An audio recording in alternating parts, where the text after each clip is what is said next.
दे देना चाहिए। इसलिए दे देना चाहिए क्योंकि जब ढूंढ के निकालते तो ऐसी फोटो निकालते हैं। और आज तो हद हो गई कि मेरा नाम ही बदल दिया। तो मेरा नाम रफेल जे नहीं है, रफेल एस है। क्या है कि जब मैं एक बार यूथ कैंप में गया था 2002 में, तो वहां पर यूथ कैंप में पास्टर लोगों का कैंप था। तो वहां पर हमको इंस्ट्रक्शन दिए गए थे। तो एक पैम्पलेट दिया गया था, उसके पीछे बहुत सी चीजें लिखी थी। 10 बजे लाइट बंद करना चाहिए, खाने के लिए टाइम पर आना चाहिए, और हर एक जो पंक्ति थी उसके पीछे जोक टाइप था। उसमें हमेशा अपने नाम का जो टैग है, वो नाम का देते हैं टैग, उसको हमेशा लटकाया करो, वरना लोग आपको तरह तरह के नाम से बुलाएंगे। हेलो, नाम का टैग तो लोग देखेंगे, ओके तुम्हारा नाम यह है। तो इसीलिए मुझे आज लगता था कि मुझे नाम दे देना चाहिए था, यूनियन जब मांग रहा था। तो यानी मेरे पिताजी का नाम एस से जे नहीं हो जाता।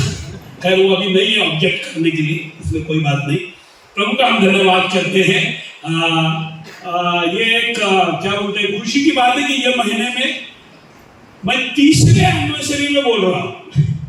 ये महीने के 5 तारीख को हमारा जो चर्च है, वो इगतपुरी का जो चर्च है, बिल्डिंग सेवकाई तो हमारे यहाँ भी 77 से शुरू हुई है, लेकिन जो चर्च हमारा करके हमने जो गठन किया था, उसके लिए 27 साल पूरे हो गए।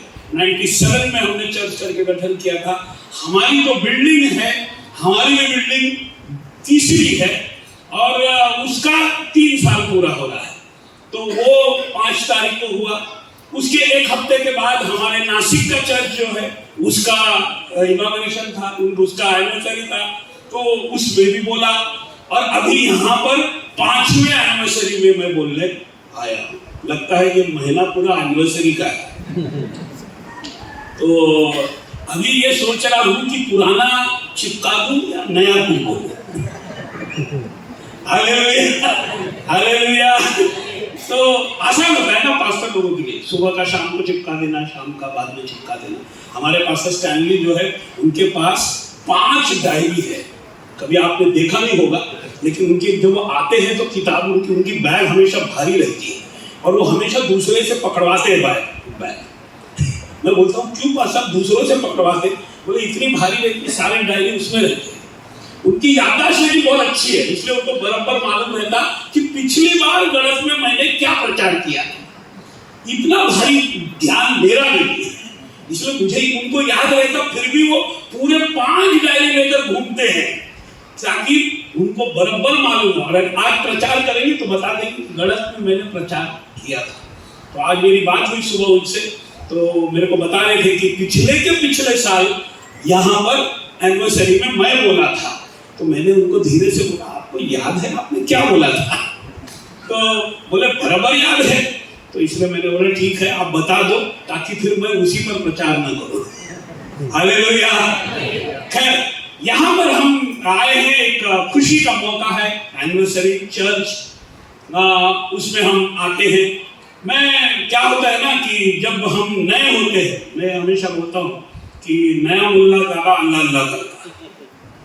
तो नया मुल्ला जो है ज़्यादा अल्लाह, मैं भी एक ज़माने में 25 साल पहले नया था, तो मैं ये चर्च और बिल्डिंग, ये तमाम चीज़ों से एकदम नफरत करता था।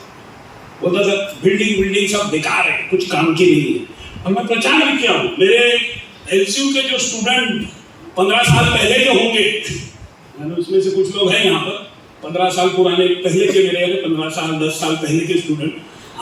गुजरात में आजकल बहुत अच्छा रहता है, क्योंकि जहाँ भी जाओ कोई ना कोई एलसीयू का मिल ही जाता है। कौन से भी चर्च में जाओ एक आधा एलसीयू का मिल ही जाता है। तो उनको याद होगा मैं बिल्डिंग के विरोध में बोलता था, लेकिन क्या रहता है, जैसे हम बड़े होते हैं, बाल सफेद होते हैं, कुछ गिर जाते हैं, है ना, तो कुछ क्या होता है, थोड़ी अकल भी आ जाती है, थोड़ा परमेश्वर हमको सिखाता भी है, थोड़ा नम्र भी बनाता है और समझाता है। तो बीते कुछ दिनों में मुझे ये समझ में आ रहा है, यद्यपि ये जो बिल्डिंग है, परमेश्वर का वचन कहता है कि परमेश्वर हाथ के बनाए हुए मंदिरों में नहीं रहता। और दुनिया का सबसे ज्ञानी व्यक्ति यानी मसीह को छोड़कर इस दुनिया का सबसे बड़ा ज्ञानी व्यक्ति सुलेमान, वो खुद इस बात को अंगीकार करता है इतिहास के उस किताब में, जब उसने मंदिर को बनाया, वो इस बात का अंगीकार करता है और कहता है, और वो ये बात को अंगीकार करके परमेश्वर से कहता भी है कि हे परमेश्वर, मैं जानता हूं कि तू हाथ के बनाए हुए मंदिरों में नहीं रहता, क्योंकि तू इतना बड़ा है कि तेरे इस मंदिर में तू समा नहीं सकता। लेकिन वो ज्ञानी व्यक्ति जो कि दुनिया से, तो एक दिन जब मैं वो पढ़ रहा था तो एकदम अचानक मेरे को आत्मा बोला कि तू क्या सुलेमान से भी ज्ञानी है? तो मुझे अकल आई, हाँ यार ये बात सही है, सुलेमान से तो ज्ञानी होने का मैं दावा नहीं करता, ठीक है। वैसे मेरे दोस्त लोग करते हैं कि मैं नहीं करता हूँ, तो मेरे दोस्त लोग बोला तो मेरे पास्टर लोग बोलते हैं, तो मेरे संगी पास्टर कलीग लोग जो है वो बोलते हैं, ऐसा नहीं बोले, सुलेमान जैसा ज्ञान है, 2-4 पास्टर लोग तो बोलते ही है। लेकिन वहां आत्मा ने मुझसे कहा कि क्या तू सुलेमान से ज्ञानी है? क्योंकि सुलेमान इस बात का अंगीकार तो करता है, लेकिन फिर भी वो कहता है मैंने ये जो मंदिर तेरे लिए बनाया है इसका तू क्या कर, आदर कर।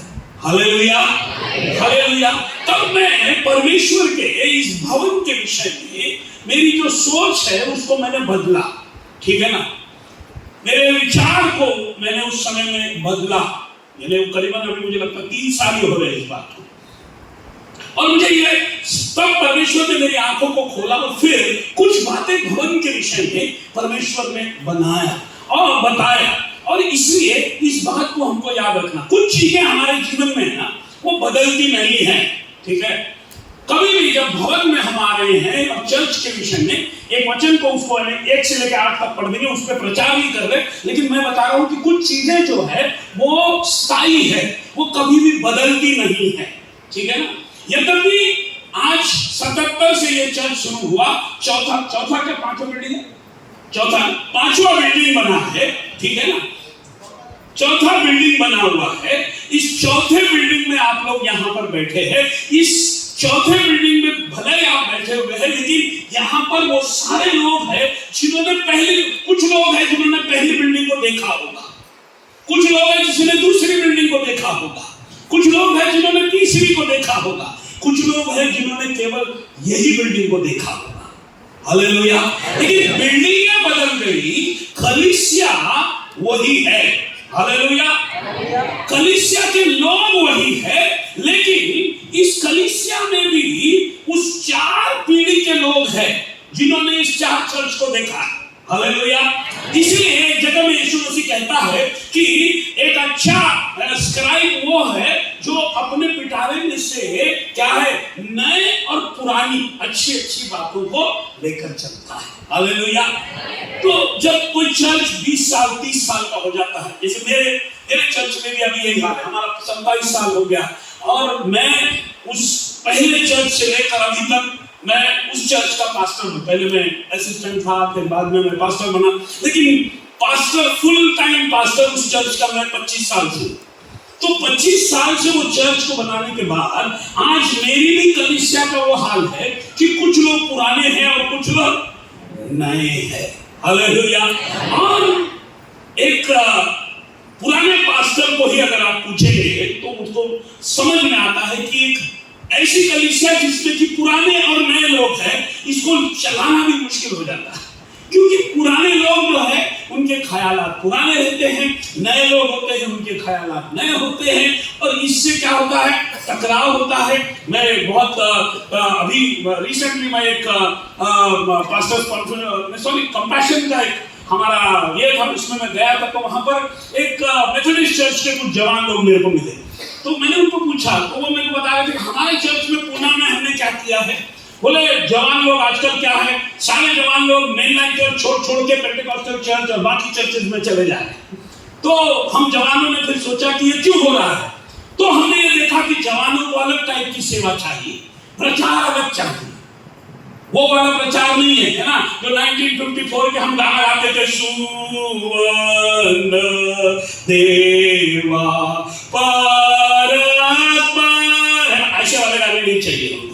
देव बोले प्रेम की माँ माझ्या वरी भार देव भक्त देव किती ममताळ है। तो ये गाना जब मैं अच्छा इसमें एक जोक है, बचपन में जब इसको सुनता था ना तो ये वाला गाना है ना, मैं शुरुआत में CNI चर्च में जो पहली बार इस गाने को सुना, मैं हिंदी बैकग्राउंड से आता हूँ, थोड़ा मराठी मेरे को तभी नया मैं सीख रहा था, तो उस समय में ये वाला जो कड़वा है वो बहुत भारी बोलते थे, तो बोले देव बोले प्रेमे फार ताकि माझ्यावरी भार, है ना, उसको मैं उल्टा समझ गया। यानी मैं ये समझता था कि देव जो है प्रेम से बोलता और मेरे ऊपर बोझ डाल देता। ऐसा कैसा गाना है ना? हाँ, क्योंकि घर में भी ऐसे ना, मम्मी को कुछ काम कराने का रहता तो प्रेम से मेरी बेटा तू मेरा अच्छा बेटा है, तू जान थोड़ा जरा बजा बेटा, तो ये प्रेम तो मेरे को लगता था प्रभु भी ऐसा ही है, परमेश्वर भी ऐसा ही है। खैर, तो ये जो गाने हैं ना, ऐसे वाले गाने नहीं चाहिए लेने लोगों।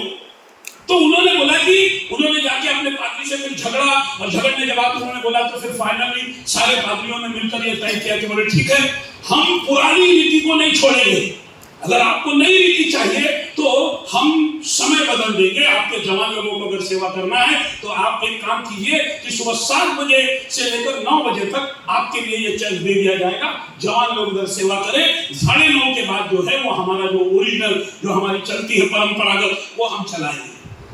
और लोग ने किया वैसा शुरू, और काफी उनको सक्सेस भी हुआ, क्योंकि उनके फिर जवान लोग जो है वो सुबह क्या बोलेंगे 7 बजे आ जाते हैं, 7 से 9:30 तक उनकी सेवा चलती है, एकदम गाना वाना बजा के, जैसे अभी गा रहे थे हमारे जवान लोग, ठीक है, हाँ वैसे एकदम जवान गा के एकदम मस्त धड़ाकेबाज गाना एकदम बजा के, और बाद में फिर ये लोग आते हैं और उनका फिर पुराना 1954 का जो गाना रहता है 1944 का वो गाते हैं, ठीक है ना, जिसमें कि क्या है आधे लोग सोते रहते हैं, है ना। मैंने एक कोरबा में गया था जहाँ चर्च, मैंने ऐसा चर्च देखा, मैंने फोटो निकाला था चर्च का, यहाँ पर एक भी जवान नहीं था, एक भी जवान नहीं था, सारे बजाने वाले 50+, सारे गाने वाली आंटियां, सिस्टर नहीं थे, आंटी लोग थे सब, टोटली सब साड़ी वाड़ी पहन के। 3 दिन का कन्वेंशन था, हम एलसी का प्रमोशन करने गए थे, कोरबा जगह है, सीसी चर्च है वो, कम्युनिटी चर्च, तो कोरबा जैसी जगह में हम गए, 3 दिन में एक जवान भी वो कन्वेंशन में नहीं दिखा, न मीटिंग में दिखा न कन्वेंशन में दिखा, ऐसा ही चर्च। मैं पूछा वहां पे, फिर वहां पे हमारे एक बहन सिस्टर ला रहे, उनकी बहन वहां रही थी कोरबा में, वो मेरे को मिली, मैं उनको पूछा ऐसा क्यों?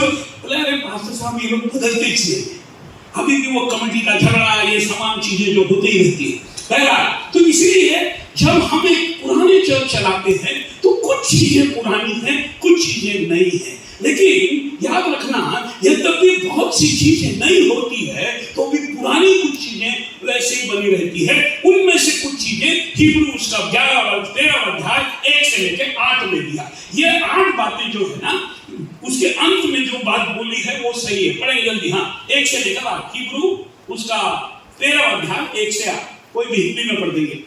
भाईचारे की प्रीति बनी रहे, भाईचारे की प्रीति बनी रहे हर एक कलीसिया में, हाँ अतिथि सत्कार करना न भूले, क्योंकि इसके द्वारा कुछ लोगों ने अनजाने में स्वर्गदूतों का आदर सत्कार किया है, हाँ कैदियों की ऐसी सुधी लो, हाँ कैदियों की सुधी लो कि मानो उनके साथ तुम भी कैद हो, हाँ, और जिनके साथ बुरा बर्ताव किया जाता है उनकी भी ये समझकर सुधी लिया करो कि हमारी भी देह है, हाँ देह, विवाह सब में आदरणीय है, विवाह बिछोना निष्कलंक रहे, विवाह बिछोना निष्कलंक रहे, यानी व्यभिचार न हो, हाँ, क्योंकि परमेश्वर व्यभिचारियों और परस्त्रीगामियों का न्याय करेगा, हाँ, अरे तुम्हारा स्वभाव लोभ रहित हो, और जो तुम्हारे पास है हाँ, उस पर संतोष करो, और जो तुम्हारे पास है उस पर संतोष करो, जो कि इसने आप भी कहा, हाँ, मैं तुझे कभी न छोड़ूंगा, न कभी तुझे त्यागूंगा, हाँ, इसलिए हम निडर होकर कहते हैं प्रभु मेरा सहायक है, मैं न डरूंगा, मनुष्य मेरा क्या बिगाड़ सकता है, हाँ, जो तुम्हारे अगुए थे और है, और जिन्होंने तुम्हें परमेश्वर का वचन सुनाने में उन्हें स्मरण रखो,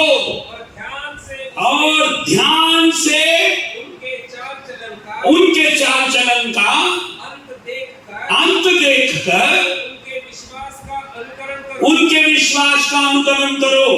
हाँ, यीशु मसीह कल आज और युगानुयुग एक साथ है। हर एक पंक्ति जो है ना, ये आज भी उतनी ही सच्ची है। Hallelujah, hallelujah. क्योंकि जो अंत में जो बताया है कि यीशु मसीह कल आज और युगानुयुग क्या है, एक सा है। हमारा चर्च, हमारी सेवा 70 साल की हो, 50 साल की हो, 46 साल की हो, 40 साल की हो, 30 साल की हो, मैं तुमसे कहता हूं 2000 साल पुरानी भी हो तो भी वो बदलने, ये कुछ चीजें जो है वो बदलती नहीं है ना। कितना सिंपल है ना, मुझे कितना अच्छा लगता है पौलुस की, इसलिए मुझे पौलुस की जो लिखने की जो शैली है वो मुझे बहुत पसंद आती है। कितनी बातें उसने, मैं अगर यहाँ आज प्रचार करने बैठूं, प्रचार करना शुरू करूं और कर भी सकता हूं, तो हर एक मुद्दे पर, हर एक जो पंक्ति है उस पर 1.5 घंटा हम बोल सकते हैं। इतना इतनी बातें पौलुस ने केवल एक एक पंक्तियों में लिख दी है। अतिथि सत्कार न भूलो, एक दूसरे से प्रेम रखो, और कितनी चीजें, ये सारी चीजें जो है क्या है, ये आज भी उतनी ही सच्ची है। कुछ बातें लोगों को कड़वी लगती है जो कि अंत में लिखा है, ठीक है ना, लेकिन वहां पर भी परमेश्वर ने क्लियरली बोल दिया है शादी के विषय में, विचार के विषय में, बाकी जो दूसरे की चीजें हैं। क्या जब वो कहता है कि जो तुम्हारे पास हो उससे संतुष्ट रहो, उसका मतलब ये है कि अगर आप संतुष्ट नहीं होंगे तो आप दूसरों की वस्तु पर क्या करोगे, ईर्ष्या करोगे, उसको पाने की कोशिश करोगे। और अगर आप इसको घर जाकर अगर आप बाइबल स्टडी करने वाले होंगे तो आप अगर इसको अच्छे से अगर आप पढ़ेंगे ना, तो इसमें आपको सारी 10 आज्ञाएं नजर आएगी। Hallelujah, hallelujah. बहुत सी बार हम लोग बोलते हैं 10 आज्ञाएं पुराने नियम में है, लेकिन ये अगर 8 बातें अगर आपने देखे ना, इसमें पूरे के पूरे जो है वो 10 आज्ञाएं आपको वहां नजर आएगी। यानी कितनी सरल और अच्छी तरीके से पौलुस जो है वो पुराने को नए में बदल कर पेश करता है। हालेलुया, हालेलुया, है ना।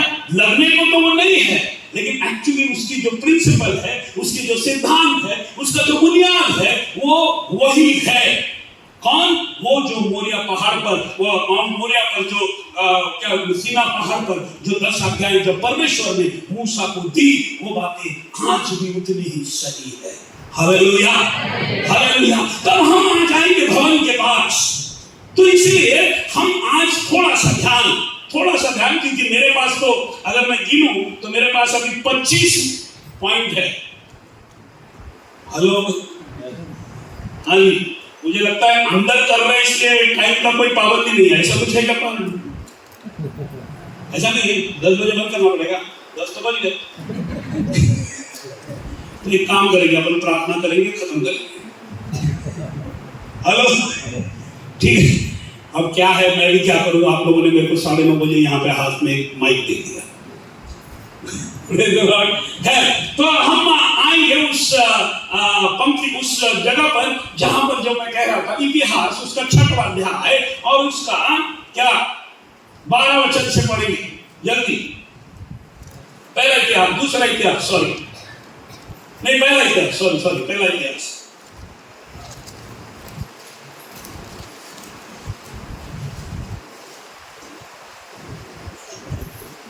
साफ कर में तो खोले क्या कोई हिंदी में?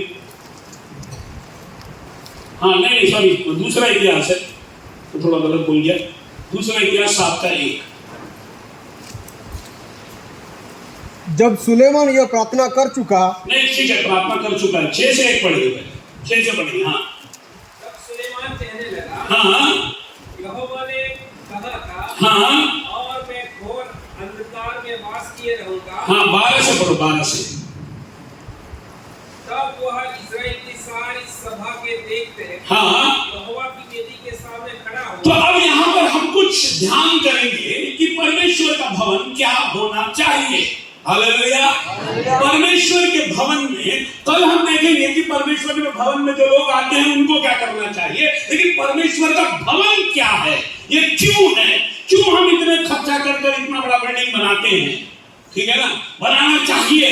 आज से 10 साल पहले मुझे पूछते तो मैं बोलता था इस तरह वेस्ट ऑफ मनी, लेकिन आज मैं सोचता हूं कि नहीं, बनना चाहिए, क्योंकि कुछ बातें इस भवन में है जो परमेश्वर ने कहा है। और इस बात को याद रखना कि सबसे पहली बात जो है इस भवन के विषय में, और दाऊद कहता है, यशायाह कहता है कि मेरा भवन क्या होगा, प्रार्थना का घर होगा। ये यशायाह ने कहा, और जब चाबुक मारकर मंदिर से लोगों को यीशु मसीह ने निकाला 800 साल के बाद, 800 साल के बाद, यानी भविष्यवाणी यशायाह कर रहा है, यशायाह के भविष्यवाणी से 800 साल के बाद यीशु मसीह ने उसी वचन को दोहराया, चाबुक मारकर लोगों को वहां से बाहर निकाला और उससे कहा कि my house shall be called the house of prayer, मेरा भवन प्रार्थना का भवन होगा। हालेलुया। तो इसलिए ये जो भवन है, ये भवन की बातें जो है, ये जब यीशु मसीह कहता है तो उसके आगे हम नहीं रह सकते। तो मैं कौन होता हूं ये कहने को कि भैया परमेश्वर का भवन नहीं होना चाहिए। कभी कभी हमारी बात क्या होती, छोटा मुंह बड़ी बात है ना, हाँ, लेकिन हम नहीं होते। जब यीशु मसीह कह रहा है मेरा भवन होगा, इसका मतलब उसका भवन चाहिए उसको। Hallelujah, hallelujah. तो ये जो भवन है, सबसे पहला ये भवन के विषय में वचन ये कहता है कि परमेश्वर का ये जो भवन है, ये प्रार्थना का भवन है। Hallelujah, hallelujah. काय का भवन है? प्रार्थना का भवन है। मालूम है आपको, वो जमाने में और आज भी समझ लो प्रॉब्लम क्या हो जाता है, परमेश्वर का जो भवन है ना, ये भवन हमेशा खुला रहना चाहिए। क्या रहना चाहिए? हाँ, अब मुझे मालूम है ये जरा दिक्कत है ना, क्योंकि मैं जो चर्च में जाता हूं तो वहां जब चर्च के सामने आप खड़े हो जाओ तो लोग इधर उधर भागते चर्च की चाबी लेने को। किसकी चाबी लेने को? अरे बोलो ना, चर्च की क्या लेने को? क्या लेने को? चाबी लेने को। मुझे ये बताओ कि जब ये भवन बना था तो इसका आपने क्या करे थे? क्या करे थे? कुछ करे थे क्या इसके साथ? डॉक्टर साहब कुछ करे थे क्या इसको? ये तो गलत बोलते, तुम ओपनिंग कर रहे, इसलिए चाबी तुम्हारे पास रहती है। अगर समर्पण करते तो मसीह के पास रहती चाबी। हेलो, क्या करते? समर्पण का मतलब क्या होता है भाई? अरे बोलो ना, समर्पण का मतलब काय असतं भाई? समर्पण म्हटलं म्हणजे काय? समर्पण केलं म्हणजे काय केलं? हाँ, प्रॉब्लेम काय आहे ना, समर्पण विधी म्हटल्यावर मुलाची असते, मुलीची असते, है ना? तिथं काय होतं, आपण मुलीला घेऊन येतो, समर्पण करतो, परत घेऊन जातो. आपल्याला असं वाटतं की चर्च पण समर्पण केलं, परंतु आमचंच राहिलं. हेलो, समर्पण किया है, यानी जिस दिन आपने इसको परमेश्वर को दे दिया है, उस दिन से इस भवन के उस गेट के अंदर की हर एक चीज का मालिक कौन है? कौन है? परमेश्वर का है। मैं बहुत सी चीजों से दिक्कत रखता हूँ, एक चीज से मुझे बहुत पीड़ा आती है, जो लोग यहाँ आकर, जब लोग, मैंने पुरानी चर्चों में मैंने देखा हूँ, जब लोग कुछ चीजें यहाँ पर समर्पण करते, चर्च को देते, यानी मान लो माइक दे दिया है या कोई सेट दे दिया, तो त्याच्या मागे लिहिलेला असतो donated bye so and so, यांनी दिलं त्याने दिलं. अरे बाबा, दिलं, देऊन टाकलं. हॅलो, इथं आल्यानंतर ते सगळं कोणाचं आहे? कोणाचं आहे? परमेश्वराचं आहे. तुमच्या कोणाचाही त्याच्यावर हक्क नाही. हालेलुया. जर सोडला नसेल हक्क तर आज सोडपत्रिका लिहून देऊन टाका. आज इथून बाहेर जाताना पहिले लिहा आणि ते देऊन टाका. परमेश्वर हे तुला दिलेलं आहे. Once given always given. ये परमेश्वर को दिया है तुमने, ये परमेश्वर का है. उसने कहा मेरा भवन प्रार्थना का भवन होगा.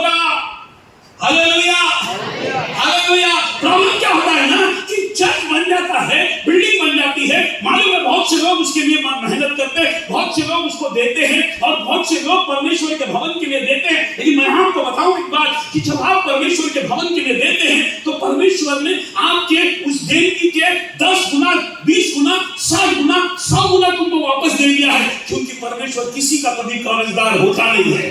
Hallelujah, hallelujah. तुमने 10 दे लिया, 100 ले लिया, वापस 10 भी लेने को आ गए।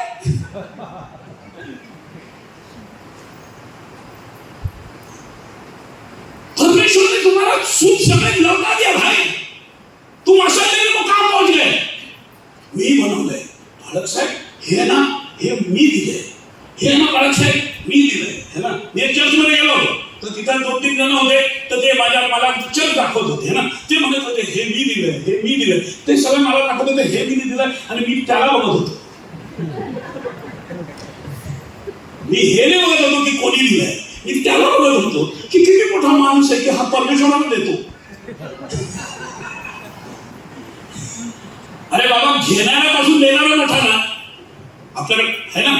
घेणाऱ्यापासून काय म्हणतात? देणारा मोठा। देणारा स्वतःला कधी मोठा समजतो, देणारा कधी काय स्वतःला मोठा समझतो। जब मैं हगाई इंस्टीट्यूट में गया था तो वहां पर मेरे को सबसे पहला स्टीवर्डशिप सिखाया गया। स्टीवर्डशिप का मतलब है कि कैसे परमेश्वर का भंडारी बनना चाहिए, ठीक है ना। तो वहां पर उन्होंने एक बात हमको बताई कि किस तरह से मनुष्य जो है जो भी करता है उसके पीछे स्वार्थ होता है। उन्होंने हमको नहीं बताया, लेकिन सीधा उन्होंने मेरे को खड़ा किया और मेरे को पूछा कि आपके कितने बच्चे हैं? बोला 2 बच्चे हैं। तो बोले क्या कर रहे हैं आप? वो पढ़ते हैं। तो आप बच्चों को पढ़ाना चाहते हैं? बोला हाँ पढ़ाना चाहते हैं। पढ़ा के क्या करेंगे? मैं बोला अच्छे नंबर से पास होगा। तो बोले अच्छे नंबर से पास होगा तो क्या होगा? अच्छे कॉलेज में एडमिशन होगा। अब मेरे को कुछ मालूम नहीं, मेरी यूनिवर्सिटी है, मैं बोलता चला गया। वो बोले अच्छे नंबर से पास होगा, कहाँ? अच्छे कॉलेज में एडमिशन होगा। अच्छे कॉलेज में एडमिशन होगा तो फिर उसके बाद क्या होगा? मैं बोला उसके बाद उसको अच्छा नंबर से पास होगा तो अच्छी नौकरी मिलेगी। मैं बोला अच्छी नौकरी मिलेगी तो क्या बोलूं? उन्होंने पूछा, बोला अच्छी नौकरी मिलेगी तो अच्छा पैसा कमाएगा। मैं बोला अल्टीमेटली क्या है, तू पढ़ा क्यों रहा है? पैसा। उन्होंने उत्तर नहीं दिया। फिर दूसरे को पूछा, तीसरे को पूछा, फिर मैं खड़ा हुआ। मैं बोला असल में आप कौन सा उत्तर चाहते थे? तो वो पास्टर मेरे को बोले, पास्टर वर्गीस मुझे अभी भी याद है, सीएम के डायरेक्टर थे।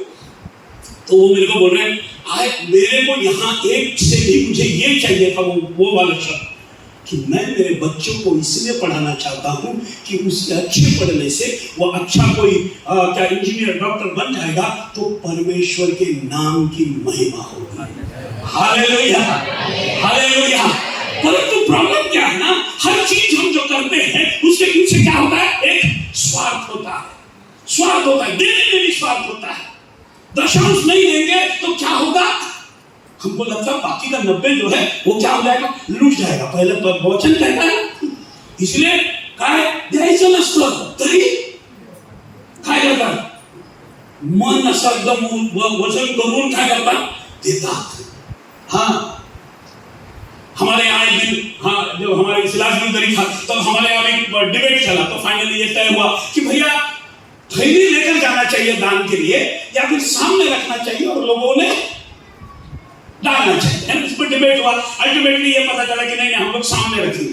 कुछ दिन तक हमने ट्राई किया सामने रखने। तो एक दिन मैं क्या बोलेंगे बैठा था, सब आ रहे लाइन में, थोड़ा टाइम भी ज्यादा जा रहा था। तो मैं बैठा, मैंने यार ये सिस्टम ठीक नहीं लग रहा है, ऐसा वैसा तो सोचा लगा। अच्छा मुझे एकदम नहीं लगा। बाद में मुझे ये आत्मा में ये मतलब कि ये तू ना शैतान को चांस दे रहे। चांस देने का मतलब क्या है की माणूस ना तिथून उभा राहतो आणि तिथे 100 रुपये हातात असतात, तिथे येता येता ते 10 रुपयात मारतात। बोलते क्या रहता हूँ 100 रुपये कशाला? एवढे लोकांनी दिलं, मी 10 देतो। देने में हमारे पीछे स्वार्थ रहता है। देना नहीं चाहते, देना नहीं चाहते। और अगर देते भी है तो देखते हैं कि प्रभु आशीष करता है कि नहीं। वो बात सही है, लेकिन परमेश्वर का वचन कहता है कि मुझे तुम दशांश देकर आजमाओ। वो सही है, लेकिन प्रॉब्लम क्या, सारा समय हम आजमाते ही रहते उसको। परमेश्वर को हम नहीं दे सकते। हम कोई बड़े नहीं कि मैंने ये दे दिया, मैंने वो दे दिया। परमेश्वर कहता मेरा ये भवन प्रार्थना का भवन भवन होगा। Hallelujah, hallelujah. हाँ, जब यीशु मसीह ने उस चाबुक को लेकर वहां पर खाली किया लोगों को, तो पूरे हक के साथ किया। हालेलुया, हालेलुया, है ना। अब तुम्हारे घर में मान लो, तुम्हारे घर के कंपाउंड में तुम अचानक 4 दिन के बाद आते हो और कुछ लोगों ने वहां पर कुछ टेंट लगा दिया, ये लगा दिया, वो लगा दिया, तो आप क्या करेंगे? उनको बोलेंगे, अरे बाबा तुम्हें लोग कसे इकडे टेंट लावला, कसे तुम्ही इकडे राहायला आले? तो तुम्ही काय म्हणणार? बाबांना निघून जा. अरे बाबांना असं बोलणार का? हो बोलणार. कसं बोलणार? अहो पहिले निघा इकडून बाहेर, गेटच्या बाहेर निघा, त्याच्यानंतर बोला. हॅलो, क्यों? क्योंकि ती हक्काची मालकाची तुमची असते, है का नहीं? तसंच येशूचं होतं ते. इसलिए चाबुक निकाला उसने पूरे हक के साथ, और उसने कहा मेरा भवन परमेश्वर के प्रार्थना का भवन होगा। Hallelujah, hallelujah. परमेश्वर का भवन जो है, सबसे पहला याद रखना, ये प्रार्थना का भवन है। हालेलुया। ये वो जगह है जहां लोग परमेश्वर को खोज कर आते हैं। हालेलुया, परमेश्वर को ढूंढ कर आते हैं। अगर आप बोलेंगे क्या परमेश्वर झाड़ के नीचे नहीं मिलता? मिलता है। क्या परमेश्वर मेरे घर में नहीं मिलता? मिलता है। लेकिन जब परमेश्वर के लिए हमने एक जगह ठहराई है, तो परमेश्वर खुली रीति से हमको वहां मिलता है। Hallelujah, hallelujah. परमेश्वर भवन में मिलता है, इसका मतलब ये नहीं है कि झाड़ के नीचे नहीं मिलता, घर के नीचे नहीं मिलता। लेकिन मुझे ये लगता है ज्यादा सोचकर परमेश्वर समझता है कि वो यहाँ क्यों, जब आप उसके भवन में अकेले में उससे पुकारते हैं। Hallelujah, hallelujah. हाँ, 24 घंटे आपका भवन का दरवाजा क्या होना चाहिए? क्या होना चाहिए? हाँ, हमारे चर्च का जब इनॉग्रेशन हो रहा था, तो दरवाजे लग गए, सब लग गए, बड़ा सा, ये ऐसा इतना बड़ा है हमारा भी, वो ये इसे वैसी से पीतल का। फिर बाद में डिबेट हो रहा था कि उसके लिए ताला खरीदा जाए, तो मैं भी उसमें डिबेट में, हमारा जो कमिटी मीटिंग में होता है, कौन सा ताला होना चाहिए? अच्छा, मुझको बताया ये ताला क्यों होना चाहिए? परमेश्वर के घर में प्रॉब्लम क्या है ना, आज हमारे घर में हम ताला क्यों लगाते? क्योंकि कितनी चाहिए बाबा? 1.5 लाख, 1 लाख ऐसा। ये क्या है? ये 50,000 का है ना। हाँ, ये सब चीजों की क्या करना है? अरे बोलो ना, रखवाली करना है ना। हाँ, लेकिन अगर आप वहां ताला लगाते हो ना, तो आपकी बाइबल खोलो और उसमें से भजन संहिता 127 को फाड़ दो। तुमच्या बायबल मधून काय करा? 127 जो आहे त्याला असं कापा आणि काढून टाका. का? का? क्या लिखा है? क्या लिखा है? हाँ, जब तक परमेश्वर नगर की रक्षा नहीं करता, जागने वाले का जागना व्यर्थ है। Hallelujah, hallelujah. प्रॉब्लम क्या रहता है ना, हम लोग ये सोचते हैं कि ये 1 लाख जो है ना, ये हमने तो अपने खीसे में से खर्चा किया है।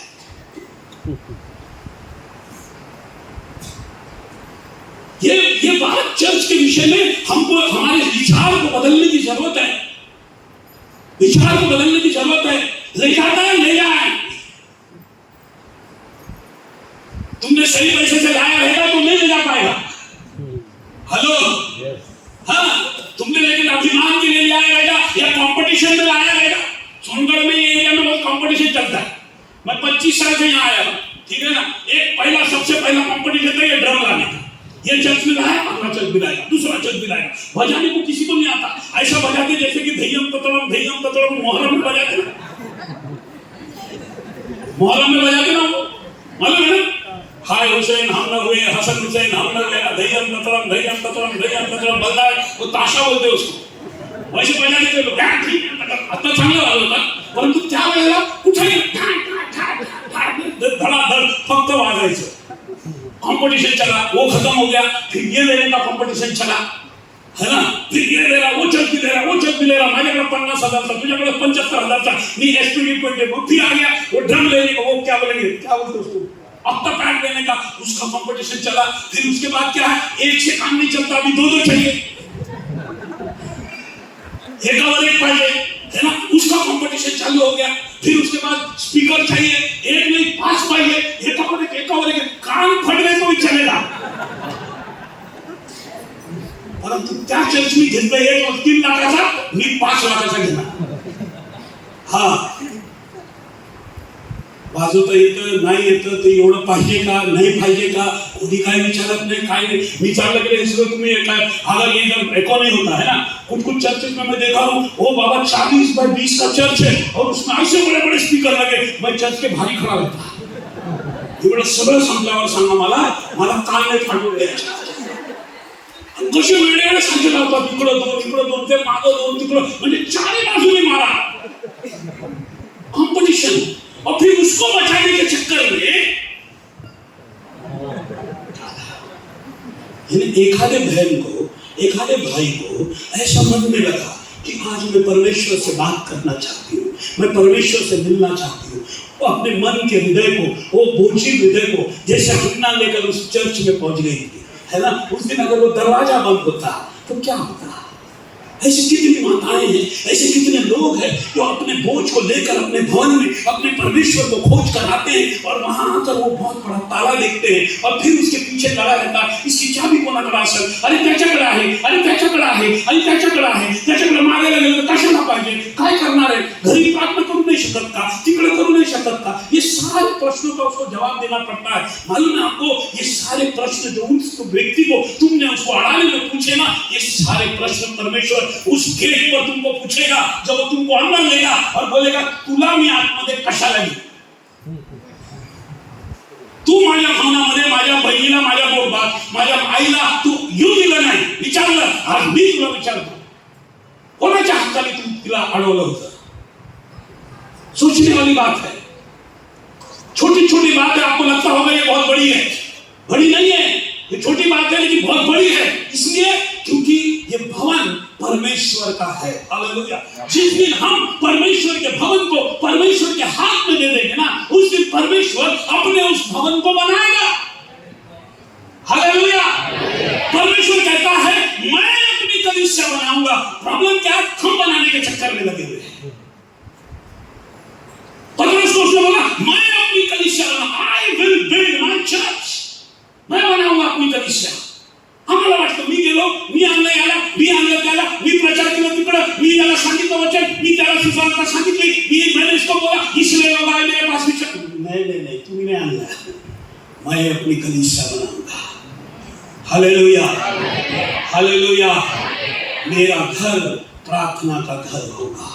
हालेलुया। सुलेमान कहता है जब लोग तेरे पास आए, तेरे इस मंदिर में आए, तुझसे पुकारे तो तू आसमान से उनकी क्या करना, सुन लेना। Hallelujah, hallelujah. हाँ, ये भवन से परमेश्वर तुम्हारी आवाज को सुनेगा। अगर आपने जब डेडिकेशन किया, जैसे सुलेमान ने उसको समर्पण किया, जैसे सुलेमान ने उसको समर्पण किया, वैसे मालूम है आपको, हम लोग जो पेंटेकोस्टल कहते हैं और जो मेन लाइन चर्च से बाहर हो गए हैं, हम लोग अपने चर्चेस को ताला लगाते हैं आज भी। लेकिन आप कैथोलिक चर्च में चले जाओ, कोई भी कैथोलिक चर्च को ताला नहीं लगा रहता। मालूम है आपको, कोई भी कैथोलिक चर्च में ताला नहीं लगा रहता। और उसके लिए मैं अभी हाल ही में हम लोग सप्टेगिरी करके हमारे इगतपुरी में जगह है जहाँ पर हम एक पास्टरों का मीटिंग कर रहे थे, तो मैं वहां से गुजर रहा था, तो एकदम दोपहर के समय मुझे लगा वो, क्योंकि मैं वही स्कूल में पढ़ा हूँ और वो चर्च में जाता था, मैं कैथोलिक चर्च में, मैं बोला यार जाकर तो देखो कुछ बदला है क्या। जैसे फिर दरवाजा खुला है, उगड़ा, कोई समय नहीं, कुछ नहीं है वहां, कोई नहीं है। और मालूम है आपको, उनके जो ये क्या बोलेंगे, जो उनका रहता ना, उसके ऊपर वो जो प्रभु भोज के जो चीजें रखी रहती ना, वो चांदी की रहती है, प्योर चांदी की रहती है, कोई भी नहीं आ सकता। फिर भी वो ताला नहीं लगाते। और हम जो सोच रहे, हम विश्वासी हो गए, हम परमेश्वर को जान रहे हैं, है ना, और हम बड़े बड़े ताले लगा लगा के घूम रहे। परमेश्वर का भवन जो है हमेशा, या मैं ये कहता हूँ ठीक है ताला लगा, लेकिन ऐसी जगह होनी चाहिए तो हर एक को मालूम हो। हालेलुया। ताकि कोई भी उसको रोके नहीं। It is a house of prayer, प्रार्थना का ये घर है। उसका 12 से आगे पढ़ोगे। हाँ,